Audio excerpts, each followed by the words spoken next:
come with me to the Boston Lights, a lantern experience.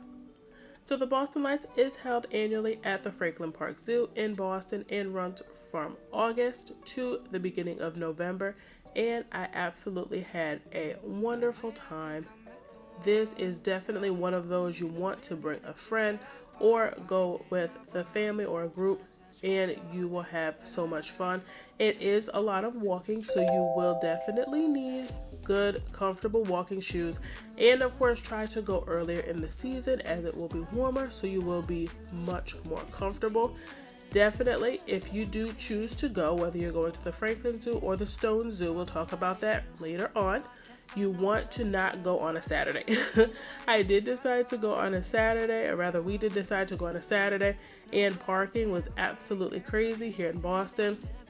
But since they do run it every day, I would definitely recommend just go sometime during the week. Parking was definitely really crazy. They did have parking available. Parking was free. They did offer valet parking. I was actually trying to get a valet parking space. It was valet parking, I want to say, was about $20 or so, but at that point in time it really didn't even matter because the valet parking was full. So definitely keep that in mind. A lot of the lanterns that they had here were absolutely stunning. They did have it with the last ticket, I want to say, being entry sold in and around 9 or 9:30 p.m.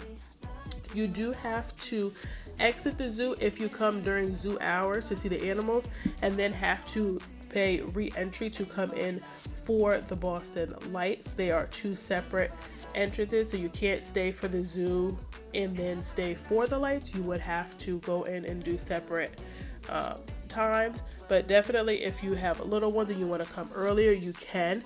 It does start right after the zoo closes, so yes, you will see and hear some of the animals going and roaming about. For the most part, the larger animals, of course, are still out, so you will see them and even in some of the shots and hear them. But as far as the rest of the items, at this point in time, pretty much at this time in the day, it's darker, so I felt that coming later, this is about 8:30 or so, I think was the best time for viewing, to be able to see all of the lights and have them be vibrant, especially those that are in the trees and more in the woodsy kind of areas, if you will. This is actually my first year going, so I was super excited to be able to go with, the group. And they even had a mosque you'll see there, which was absolutely beautiful.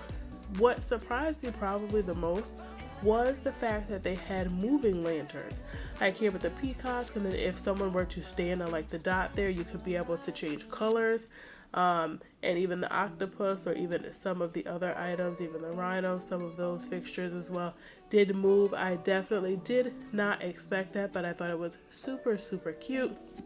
Like I mentioned, the Boston Lights does run annually through the beginning of November. It should be November 3rd for the Franklin Park Zoo.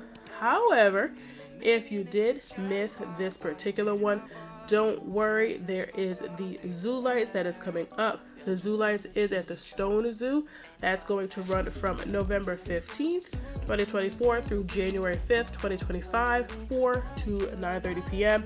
Again, the tickets for the Stone Zoo are going to be about $16 a person. The tickets here for the Boston Lights here at the Franklin Park Zoo were about $20 a person, so super affordable.